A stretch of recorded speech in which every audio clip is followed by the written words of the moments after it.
Welcome to Educlick, your online study partner. Good morning दोस्तों, आपका बहुत बहुत स्वागत है आपके अपने यूट्यूब चैनल एजुक्लिक में। आप लोग कैसे हो भाई? सब लोग कैसे हो? सबको गुड मॉर्निंग, सबको राम राम। सब बढ़िया हो ना? तो हम क्या पढ़ रहे थे? दूसरा चैप्टर चल रहा है आपका मानव तंत्र यानी कि ह्यूमन सिस्टम, जिसमें पाचन तंत्र मैंने कंप्लीट करा दिया है और श्वसन तंत्र यानी कि रेस्पिरेटरी सिस्टम है वो मैंने स्टार्ट कर दिया है। ठीक है, उसकी एक क्लास आपकी हो चुकी है, आज दूसरी क्लास है। तो हमने पिछली क्लास में पढ़ा था कि ऊपरी श्वसन तंत्र यानी कि अपर रेस्पिरेटरी सिस्टम है उसके बारे में हमने पढ़ लिया था, इसके कौन कौन से अंग होते हैं। ठीक है, तो आज हम पढ़ने वाले हैं निचला श्वसन तंत्र यानी कि लोअर रेस्पिरेटरी सिस्टम। मैंने आपको रेस्पिरेटरी सिस्टम को 3 भागों में डिवाइड किया था, ऊपरी श्वसन तंत्र, निचला श्वसन तंत्र और श्वसन मांसपेशियां यानी कि रेस्पिरेशन मसल्स। ठीक है, समझ में आ गया? तो आज हम पढ़ने वाले हैं निचला श्वसन तंत्र। कौन सा? निचला श्वसन तंत्र यानी कि लोअर रेस्पिरेटरी सिस्टम। ठीक है, तो ध्यान दो, फिर बोर्ड की तरफ देखो। चैप्टर का नाम है मानव तंत्र, चैप्टर नंबर 2 यानी कि ह्यूमन सिस्टम। ठीक है, ह्यूमन सिस्टम काफी बड़ा चैप्टर है। ठीक है, थोड़ा टाइम लगेगा लेकिन आपको समझने में कोई प्रॉब्लम नहीं आएगी। आप अच्छे से हर एक टॉपिक को, हर एक सिस्टम को बहुत शानदार तरीके से समझ पाएंगे। ठीक है, तो ध्यान दो, फिर अपन पढ़ने वाले हैं निचला श्वसन तंत्र।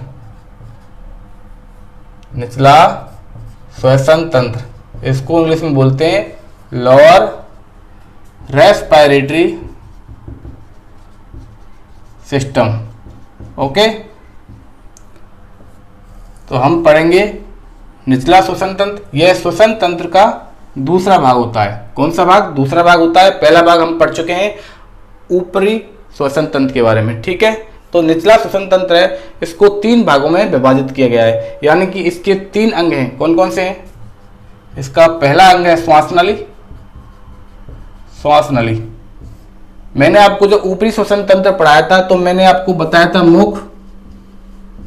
ठीक है, इससे पहले बताया था नाक, नाक से मुख, मुख के बाद ग्रसनी और ग्रसनी के बाद मैंने बताया था स्वरयंत्र। स्वरयंत्र को बोलते हैं लैरिंक्स। ठीक है, अब स्वरयंत्र के बाद क्या आती है? श्वास नली आती है। तो श्वास नली से जो निचला श्वसन तंत्र यानी कि लोअर रेस्पिरेटरी सिस्टम है वो स्टार्ट हो जाता है। ओके, तो श्वास नली है। श्वास नली के बाद दूसरा है श्वसनी। श्वसनी, श्वसनी को हम बोलते हैं ब्रोंकाई। ब्रोंकाई, ठीक है, एवं श्वसनिकाएं। श्वसनिकाएं, श्वसनी एवं श्वसनिकाएं। श्वसनी को बोलते हैं ब्रोंकाई और श्वसनिकाएं को बोलते हैं ब्रोंकियोल। क्या बोलते हैं? ब्रोंकियोल। ओके, और इसका जो तीसरा अंग है ये होते हैं फेफड़े। फेफड़ों को बोलते हैं लंग्स। ठीक है, तो हम निचला श्वसन तंत्र यानी कि लोअर रेस्पिरेटरी सिस्टम को 3 भागों में बांटा है, श्वास नली, श्वसनी, फेफड़े। श्वास नली को बोलते हैं ट्रैकिया। ट्रैकिया, ठीक है, यानी ट्रैकिया, ब्रोंकाई यानी कि श्वसनी, श्वसनकाय, ब्रोंकियोल और फेफड़े लंग्स। तो इन 3 अंगों में बांटा गया है। तो इन तीनों अंगों का हम एक एक करके स्टडी करेंगे, इनके बारे में पढ़ेंगे। ठीक है, ये क्या होती है, इनकी रचना कैसी होती है, ये क्या क्या कार्य करते हैं और ये श्वसन तंत्र में कौन सी अहम भूमिका निभाते हैं। ठीक है, तो मैं स्टार्ट करता हूं श्वास नली से। ठीक है, तो पहला है श्वास नली। श्वास नली यानी कि ट्रैकिया।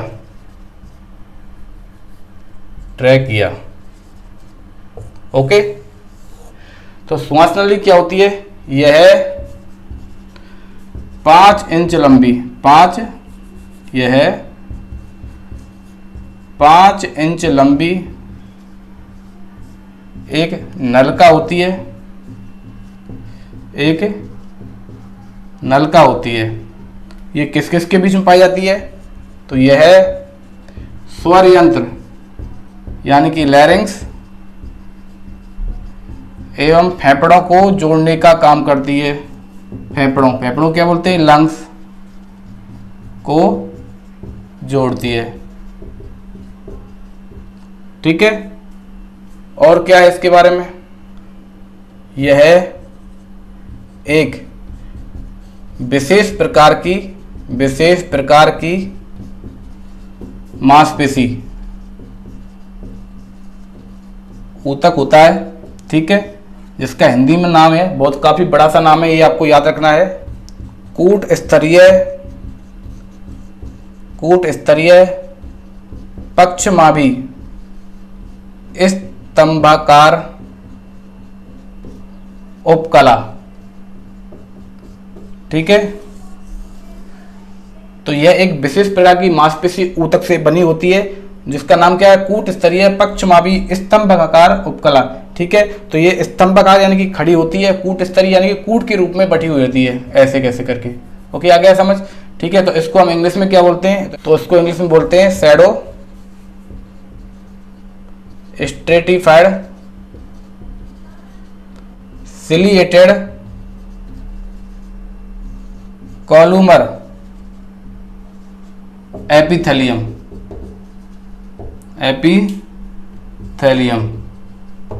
ठीक है। तो ये विशेष प्रकार की मांसपेशी ऊतक जिसका नाम क्या है, कूट स्तरीय पक्षमाभी स्तंभाकार उपकला, इसको इंग्लिश में बोलते हैं शैडो स्ट्रेटिफाइड सिलिएटेड कॉलुमर एपिथेलियम। तो एपिथेलियम का नाम होता है उपकला, ठीक है। तो इससे ये बनी होती है, से निर्मित होती है, और इसके साथ ही यह सी आकार के 15 से 20 छल्ले, सी आकार के 15 से 20 उपास्थि छल्ले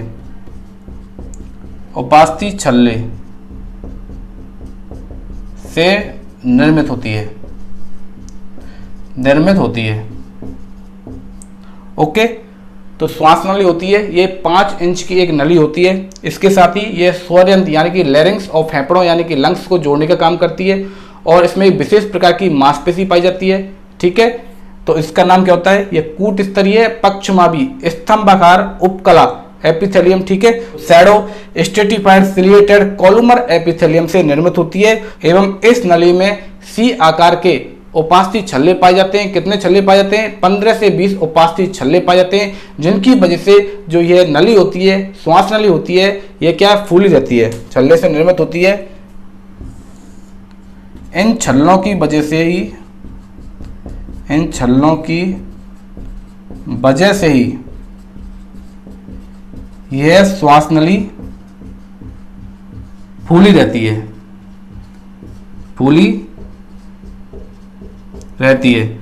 और श्वास नली की दीवारों से क्या होता है, श्लेष्म का स्रवण होता है। श्वास नली की दीवारों से श्लेष्म, इसको बोलते हैं म्यूकस, श्लेष्म का श्रावण होता है। तो श्लेष्म क्या होता है, एक चिपचिपा पदार्थ होता है।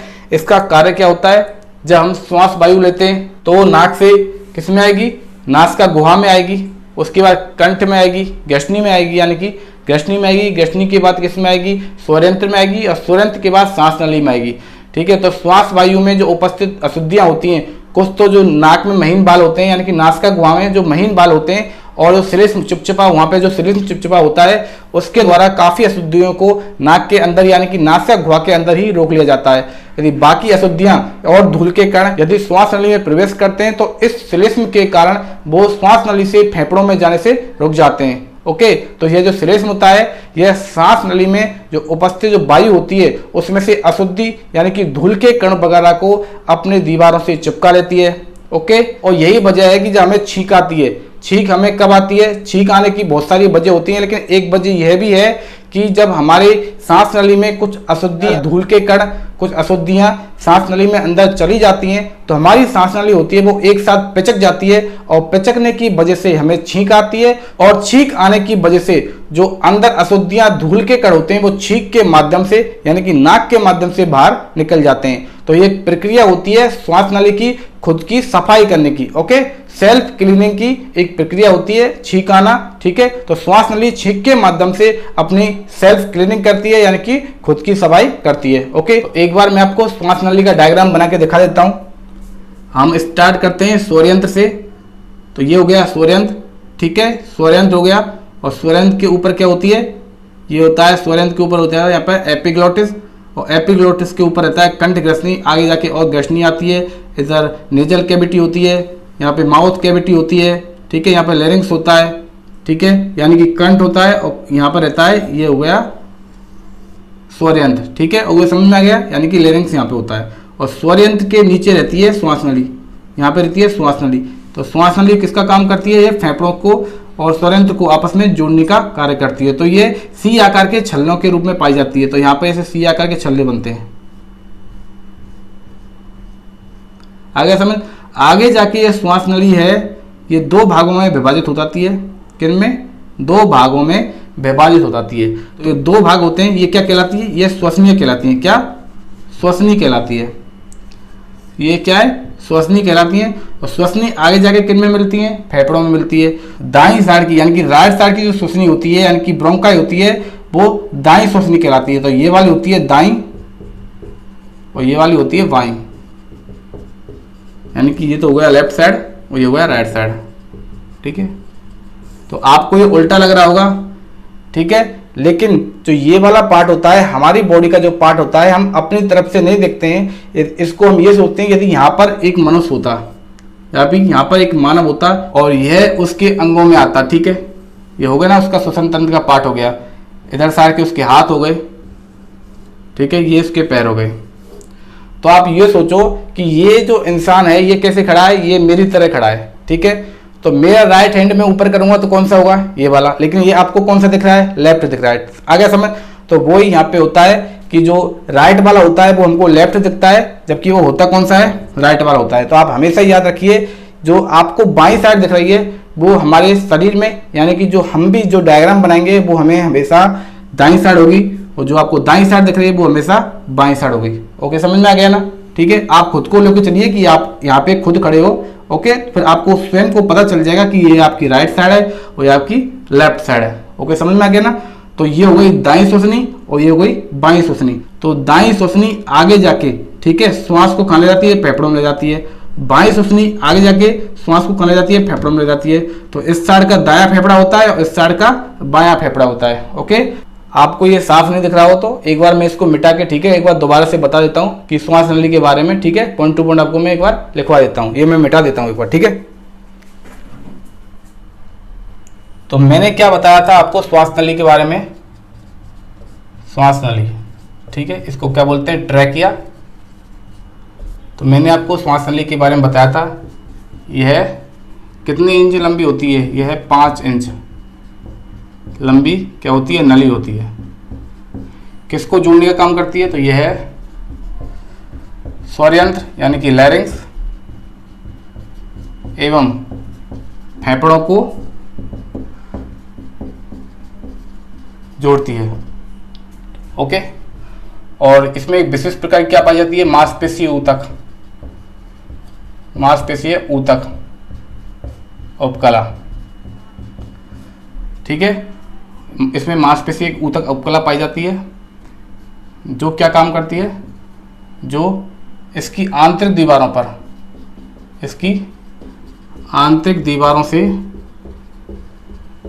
श्लेष्म, जो चपचपा पदार्थ होता है, श्लेष्म का श्रवण करती है, श्लेष्म का श्रवण करती है। और ये श्लेष्म होता है यानी कि म्यूकस, यह क्या काम करता है, यह जो श्वास वायु होती है, श्वास वायु में आए हुए अशुद्धियां होती हैं। तो अशुद्धियां कौन कौन सी, अशुद्धियां जैसे धूलकण, ठीक है, हानिकारक कीटाणु, ठीक है, इत्यादि वगैरह। ओके, तो अशुद्धियां कौन कौन सी, धूलकण, कीटाणु वगैरह जो श्वास वायु में आते हैं, तो इनको ये क्या करती हैं, फेफड़ों में जाने से रोकती हैं। क्या करती हैं, फेफड़ों में जाने से रोक देती है। कौन रोक देती है, जो ये उपकला होती है, मांसपेशी उपकला होती है, इसकी दीवारों से क्या होता है, श्लेष्म का श्रवण होता है और इस श्लेष्म के द्वारा जो श्वास वायु में आई हुई जो अशुद्धियां होती है उनको श्लेष्म में चिपका लिया जाता है और छींक आने के दौरान या फिर ठीक है अपनी नाक से जो श्लेष्म निकलता है, अंदर से चिपचिपा पदार्थ निकलता है, उसमें क्या होती हैं, अशुद्धियाँ होती हैं। ठीक है, धूलकण वगैरह, धूल मिट्टी जितनी भी होती है, बैक्टीरिया होते हैं, तो उसमें चिपक जाते हैं, जो क्या हमारे शरीर से बाहर निकलने में उनको आसानी हो जाती है। ठीक है, और मैंने बताया था जो श्वास नली होती है वो खुद की सफाई के लिए क्या करती है, वो खुद की सफाई के लिए यदि धूल मिट्टी अंदर चली जाती है तो उसको निकालने के लिए प्रक्रिया करती है, जिसको हम बोलते हैं छींक आना। ठीक है, तो छींक बहुत सारी क्रियाओं से आ सकती है, लेकिन यह भी एक वजह है कि श्वास नली अपनी खुद की सफाई के लिए छींक आने की जो क्रिया है उसको करती है। ओके, आगे समझ। और श्वास नली में मैंने आपको बताया था कि इसमें सी आकार के छल्ले होते हैं। कैसे आकार के, सी आकार के क्या होते हैं, उपास्थि छल्ले, उपास्थि छल्ले, छल्लों को बोलते हैं हाइलिन और उपास्थि को मैंने कल बताया था, उपास्थि बोलते हैं कार्टिलेज को। ठीक है, तो ये उपास्थि छल्ले होते हैं, कितने होते हैं, ये होते हैं 15 से 20। इनका काम क्या होता है, ये जो छल्ले होते हैं ये श्वास नली को चिपकने से रोकते हैं। क्या करते हैं, चिपकने से रोकते हैं, यानी कि इसको कैसा रखते हैं, फूला हुआ रखते हैं, फूला हुआ। ठीक है, और ये श्वास नली होती है ये आगे जाके किस में जाती है, फेफड़ों में जाती है। तो श्वास नली फेफड़ों में जाने से पहले 2 भागों में विभाजित हो जाती है। कितने भागों में, 2 भागों में। तो इन 2 भागों को क्या कहा जाता है, इनको कहा जाता है श्वसनी। क्या, श्वसनी। श्वसनी को क्या बोलते हैं, ब्रोंकाई।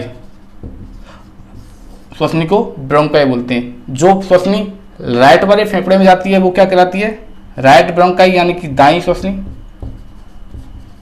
दाई श्वसनी।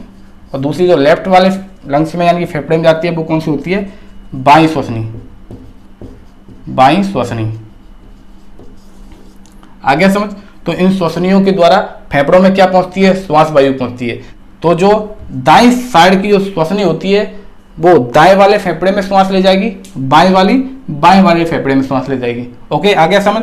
तो ये होता है श्वास नली। तो श्वास नली के बारे में मैंने आपको अच्छे से समझा दिया है, डायग्राम भी बता दिया है। ओके, ठीक है ना। अब हम इसका जो दूसरा अंग है वो कौन सा है, श्वसन का। क्योंकि हम श्वास नली तो कहाँ तक खत्म होती है, श्वास नली है, मैंने आपको डायग्राम बताया था, जैसे ये हो गया स्वरयंत्र हो गया, स्वरयंत्र के नीचे ये सी आकार के छल्ले होते हैं, 15 से 20 छल्ले होते हैं। ठीक है, तो ये क्या होती है, ये तो बीच का पार्ट होता है, ये होता है श्वास नली यानी कि ट्रैकिया। ये होता है लैरिंक्स। ठीक है, ये श्वास नली आगे जाके 2 भागों में विभाजित हो जाती है ऐसे। ठीक है, तो ये दोनों भाग क्या कहलाते हैं, ये होती है राइट वाली श्वसनी, ये होती है लेफ्ट वाली श्वसनी, यानी कि राइट ब्रोंकाई और लेफ्ट ब्रोंकाई। ठीक है, तो ये ब्रोंकाई होती है, जो श्वसनियां होती हैं आगे जाकर किस में जाती हैं, ये आगे जाके किस में पहुंच जाती हैं, ये फेफड़ों में पहुंच जाती हैं। किस में, ये आगे जाके फेफड़ों में पहुंच जाती हैं। तो इन श्वसनियों के द्वारा फेफड़ों में श्वास वायु है उसको पहुंचाया जाता है। ठीक है, तो अभी तो ये तो हो गया आपका श्वास नली। तो क्या काम करती है, श्वास नली होती है वो स्वरयंत्र एवं फेफड़ों को जोड़ने का कार्य करती है। ठीक है, अब इसके बाद हम नेक्स्ट अंग पढ़ने वाले हैं, कौन सा, श्वसनी। श्वसनी एवं श्वसन का है। ठीक है, ब्रोंका एवं ब्रोंकियोल, तो ये मैं मिटा देता हूं। आ गया समझ आपको। ओके, ठीक है फिर। तो निचला श्वसन तंत्र का जो दूसरा अंग है उसका नाम है श्वसनी, इसको बोलते हैं ब्रोंकाई। ठीक है, और एवं श्वसन का, श्वसन का। ठीक है, इसको बोलते हैं ब्रोंकियोल। ओके, ठीक है, श्वसनी, ब्रोंकाई एवं ब्रोंकियोल। तो श्वसनी होती है, मैंने आपको बताया था श्वसनी क्या होती है, जो श्वास नली होती है जब फेफड़ों में जाती है तो फेफड़ों में जाने से पहले श्वास नली 2 भागों में विभाजित हो जाती है। तो श्वास नली दिख रहा है ना आपको, खूब अच्छे से दिख रहा है ना। तो श्वास नली फेफड़ों में जाने से पहले, फेफड़ों में जाने से पहले कितने भागों में विभाजित हो जाती है, ये 2 भागों में विभाजित हो जाती है। ठीक है, 2 भागों में। जो भाग दाएं साइड होता है वो होती है दाएं श्वसनी, यानी कि राइट ब्रोंकाई, दाएं श्वसनी। और जो भाग बाएं साइड होता है वो कहलाती है बाएं श्वसनी, यानी कि लेफ्ट ब्रोंकाई। आगे समझ। तो दाएं श्वसनी और बाएं श्वसनी, ये जो दाएं श्वसनी है और ये बाएं श्वसनी है, ये प्राथमिक श्वसनी कहलाती है। कौन सी, प्राथमिक श्वसनी, यानी कि प्राइमरी। ठीक है, यानी कि सबसे पहली जो श्वसनी होती है वो यही होती है, राइट वाली और एक लेफ्ट वाली। जब ये दाएं श्वसनी और बाएं श्वसनी आगे जाके किस में जाती है, फेफड़ों में जाती है। किसमें, फेफड़ों में। तो ये फेफड़ों में जाने से पहले और आगे विभाजित हो जाती है किसमें, द्वितीयक श्वसनी में, द्वितीयक श्वसनियों में। ठीक है, और ये द्वितीयक श्वसनियां होती हैं वो आगे जाके विभाजित हो जाती हैं तृतीयक श्वसनियों में। किसमें, तृतीयक में, तृतीयक श्वसनियों में। ठीक है, और जो ये तृतीयक श्वसनियां होती हैं ये आगे जाके फेफड़ों में बहुत सारी शाखाओं में, कितनी शाखाएं, असंख्य शाखाएं, शाखाओं में क्या होती हैं, विभाजित हो जाती हैं, विभाजित हो जाती हैं। ठीक है, तो इन असंख्य शाखाएं यानी कि जो तृतीयक श्वसनियां होती हैं वो आगे जाके जो विभाजित होती हैं उनको बोलते हैं श्वसनिकाएं। क्या बोलते हैं, श्वसनिकाएं। इसको बोलते हैं ब्रोंकियोल, ब्रोंकियोल। ठीक है, ये होती है श्वसनिकाएं। और इन श्वसनिकाओं का जो लास्ट छोर होता है, यानी कि ये श्वसनिकाएं भी आगे जाके विभाजित हो जाती हैं और ये किस में मिलती हैं, ये मिलती हैं कूपकाओं में, कूपकाओं। मैंने बताया था, ठीक है, कि फेफड़ों में क्या पाई जाती हैं, कूपकाएं पाई जाती हैं, यानी कि वायु कूपकाएं पाई जाती हैं। इनको क्या बोलते हैं, एल्वियोली, इनको एल्वियोली कहा जाता है। बताया था इन कूपकाओं में क्या होती हैं, रुधिर वाहिकाएं होती हैं। क्या रहते हैं, रुधिर वाहिकाएं, रुधिर वाहिकाएं होती हैं। ठीक है, तो रुधिर वाहिकाओं में क्या पाया जाता है, रक्त पाया जाता है। ठीक है, तो मैंने आपको जो रुधिर वाहिकाओं के बारे में बताया था, तो ये रुधिर वाहिकाएं क्या काम करती हैं, यही श्वसन का कार्य करती हैं, श्वसन। यानी कि यहाँ पर क्या होता है, गैसों का आदान प्रदान, गैसों का आदान प्रदान। ठीक है, तो कौन सी गैसों का आदान प्रदान होता है, जो O2 गैस है यानी कि ऑक्सीजन गैस को ग्रहण किया जाता है। ठीक है, यानी कि अंदर आती है, और जो कार्बन डाइऑक्साइड गैस है, जो CO2 गैस है, उसको क्या है, शरीर से बाहर निकाल दिया जाता है, यानी कि वो शरीर से बाहर चली जाती है। तो गैसों का आदान प्रदान कहाँ पे होता है, रुधिर वाहिकाओं में होता है, यानी कि कूपकाओं में होता है। ठीक है, क्या समझ। तो इस प्रकार रुधिर वाहिकाओं, ठीक है, कूपकाओं, श्वसनकाओं एवं श्वसनियों, ठीक है, इनके द्वारा फेफड़ों में क्या है, एक वृक्ष नुमा संरचना बनाई जाती है। कौन सी संरचना, वृक्ष नुमा संरचना बनाई जाती है, वृक्ष नुमा। ठीक है, जैसे कि ये फेफड़े हो गए। ठीक है, ये फेफड़े हो गए, तो ये हुई श्वास नली। तो श्वास नली आगे जाके दो भागों में विभाजित हो गई। ठीक है, दिख रहा है ना आपको, श्वास नली आगे जाके दो भागों में विभाजित हो जाती है, ये कहलाती है प्राथमिक श्वसनियां। ओके, आगे जाके ये श्वसनियां होती हैं, ये अगेन फिर से विभाजित हो जाती हैं, किसमें, द्वितीय श्वसनियों में। तो ये वाली हो जाती हैं द्वितीय श्वसनियां। ठीक है, आगे जाके ये द्वितीय श्वसनियां होती हैं, ये वाली, ये आगे जाके और विभाजित हो जाती हैं, तो ये कहलाती है तृतीय श्वसनियां। ठीक है, और ये जो तृतीय श्वसनियां होती हैं ये आगे जाके बहुत सारी श्वसनकाओं में विभाजित हो जाती हैं, श्वसनकाओं में विभाजित हो जाती हैं, ये ऐसे।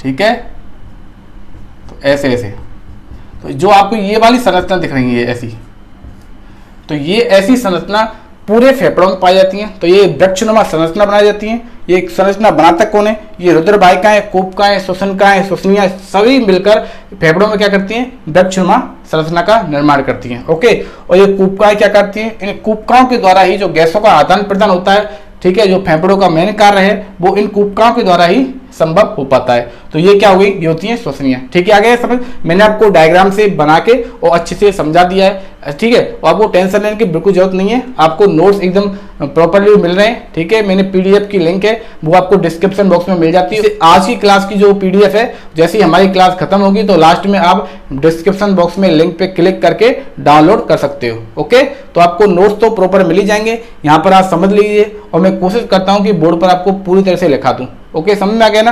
तो मैंने आपको बहुत अच्छे से समझा दिया है कि ये श्वसनी यानी कि ब्रोंकाई और जो श्वसनकाई यानी कि ब्रोंक्यूल क्या होते हैं। अब इसके बाद हम तीसरा जो टॉपिक है, जो श्वसन तंत्र है, कौन सा श्वसन तंत्र पढ़ रहे हैं हम, निचला श्वसन तंत्र पढ़ रहे हैं। इसका तीसरा टॉपिक रह गया है फेफड़ा, ठीक है, यानी कि लंग्स, तो उसके बारे में हम पढ़ लेते हैं। ठीक है, ये मैं मिटा देता हूँ। आ गया ना समझ आपके। तो तीसरा अंग है ये फेफड़े। ठीक है, फेफड़े, फेफड़ों को बोलते हैं लंग्स। ये मनुष्य में यानी मानव शरीर में एक जोड़ी में पाए जाते हैं। किस में पाए जाते हैं? एक जोड़ी में, एक पेयर के रूप में होते हैं, यानी कि दाया फेफड़ा और बायां फेफड़ा। ठीक है, राइट लंग्स और लेफ्ट लंग्स। ओके, और इसके साथ ही जो फेफड़े होते हैं ये स्पंजी ऊतक से बने होते हैं। किससे? स्पंजी ऊतक से निर्मित होते हैं। और इन फेफड़ों में क्या क्या पाई जाती हैं? अभी थोड़ी देर पहले मैं बताया था आपको, रुधिर वाहिकाएं, ठीक है, कूपकाएं,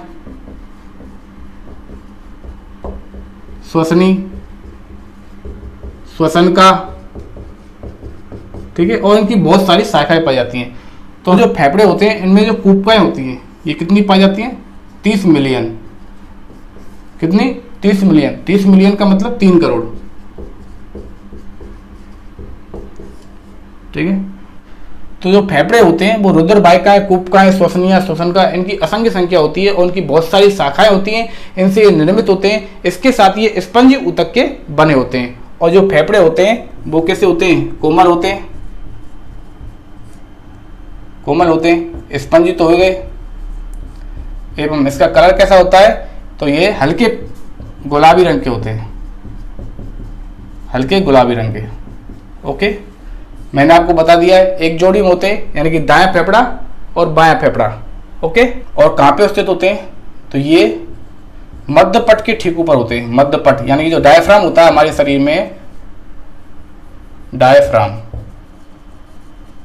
ठीक है, तो मध्य पट के ठीक ऊपर होते हैं। आमाशय के जस्ट ऊपर क्या होता है? डायफ्राम होता है, और डायफ्राम के जस्ट ऊपर क्या होता है? ये फेफड़े होते हैं, यानी कि लंग्स होते हैं। ठीक है, डायफ्राम को हिंदी में बोलते हैं मध्यपट। ओके, समझ में आ गया ना? और जो दायां फेफड़ा होता है, ठीक है, 2 फेफड़े होते हैं लेकिन दोनों फेफड़ों में क्या रहता है? अंतर रहता है, यानी कि राइट लंग्स है। तो जो राइट वाला लंग्स है वो बाएं फेफड़े से छोटा होता है। किसमें? लंबाई में, ठीक है, लेकिन चौड़ा होता है। इसका मतलब क्या हुआ? तो दाएं वाला फेफड़ा होता है, यानी कि जो राइट वाला लंग्स होता है वो लेफ्ट वाले लंग्स से, ठीक है, लंबाई में तो कम होता है लेकिन चौड़ाई में ज्यादा होता है। आ गया समझ? और इसके साथ ही जो दायां वाला फेफड़ा होता है, ये दायां वाला फेफड़ा, इस दाएं वाले फेफड़ों को हम 3 पालियों में विभाजित करते हैं। कितनी पालियों में? 3 पालियों में, यानी कि इसके 3 खंड होते हैं। क्या होते हैं? खंड। 3 खंडों में इसको बांट दिया जाता है। पाली किसको बोलते हैं? लॉब्स को बोलते हैं। तो इसको 3 लॉब्स में, यानी 3 लॉब्स में डिवाइड होता है दायां वाला फेफड़ा। और जो बायां वाला फेफड़ा होता है ये 2 भागों में विभाजित होता है, यानी कि 2 लॉब्स में, यानी कि 2 पालियों में विभाजित होता है। 2 पालियां, ठीक है, आगे समझ? जो बायां फेफड़ा होता है वो 2 पालियों में विभाजित होता है, और दायां वाला फेफड़ा होता है वो 3 पालियों में विभाजित होता है। ठीक है, और ये जो पालियां होती हैं, यानी कि जो खंड होते हैं, ये आगे जाके उपखंडों में बढ़ जाते हैं। किनमें बढ़ जाते हैं? उपखंडों में। ये आगे जाके बहुत से छोटे छोटे उपखंडों में बढ़ जाते हैं। और इन्हीं उपखंडों में क्या पाई जाती हैं? इन्हीं उपखंडों में कूपकाएं, ठीक है, लसिका बाहनियां,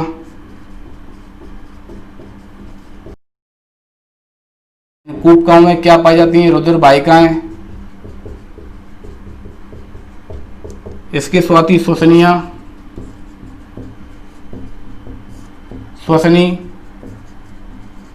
ठीक है, तो इन सब का जाल पाया जाता है। किनमें? उपखंडों में पाया जाता है। इसके साथ ही जो फेफड़ों का मुख्य कार्य क्या है? फेफड़ों का मुख्य कार्य है, फेफड़ों का मुख्य जो कार्य है, मुख्य क्या कार्य है? फेफड़ों का मुख्य कार्य होता है कि ये रक्त को शुद्ध करने का काम करते हैं, शुद्ध करने का कार्य करते हैं। इसका मतलब हुआ कि ये क्या करते हैं? रक्त का शुद्धिकरण, इसको इंग्लिश में बोलते हैं प्योरिफिकेशन ऑफ ब्लड।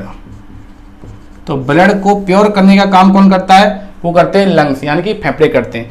ठीक है, आपने एक शब्द सुना होगा कि रक्त का शुद्धिकरण किडनी के द्वारा भी किया जाता है। किसके द्वारा? किडनी, किडनी यानी कि गुर्दे, यानी कि वृक्क। ठीक है, इससे बहुत सारे नाम है ना। ठीक है, तो किडनी के द्वारा वो रक्त का क्या किया जाता है? फिल्ट्रेशन किया जाता है। फिल्ट्रेशन यानी कि साफ किया जाता है, यानी कि छाना जाता है। ठीक है, रक्त को शुद्ध करना और छानना यानी कि साफ करना, दोनों में बहुत अंतर होता है। तो आपसे कोई ये पूछे कि ब्लड का प्योरिफिकेशन कौन करेगा, यानी कि शुद्धिकरण कौन करेगा? वो करता है फेफड़ा। ठीक है, और रक्त का फिल्ट्रेशन कौन करेगा, यानी कि रक्त को छानेगा कौन? वो काम करता है वृक्क, यानी कि किडनी काम करती है। ठीक है, समझ में आ गया? तो ये किडनी के काम होता है फिल्ट्रेशन करने का, और जो फेफड़े होते हैं उनका काम होता है प्योरिफिकेशन करने का। किसका? ब्लड का। ठीक है, तो आ गया ना समझ आपको? तो मैंने आज आपको क्या पढ़ाया है? तो मैंने आज आपको जो निचला श्वसन तंत्र है, निचला श्वसन तंत्र यानी कि जो लोअर रेस्पिरेटरी सिस्टम है उसको कंप्लीट कर दिया है। इसके 3 अंग मैंने आपको आज पढ़ा दिए हैं। पहला मैंने आपको पढ़ाया था श्वास नली यानी कि ट्रैकिया। इसके बाद श्वसनी एवं श्वसन का है, श्वसनी बोलते हैं ब्रोंकाई को, और श्वसन का बोलते हैं ब्रोंक्यूल को। और इसके साथ ही मैंने आपको ये फेफड़े भी करवा दिए हैं। क्या करवा दिए हैं? फेफड़े, इनको बोलते हैं लंग्स। ठीक है, तो आपको जो निचला श्वसन तंत्र है यानी कि जो लोअर रेस्पिरेटरी सिस्टम है वो कंप्लीट हो चुका है।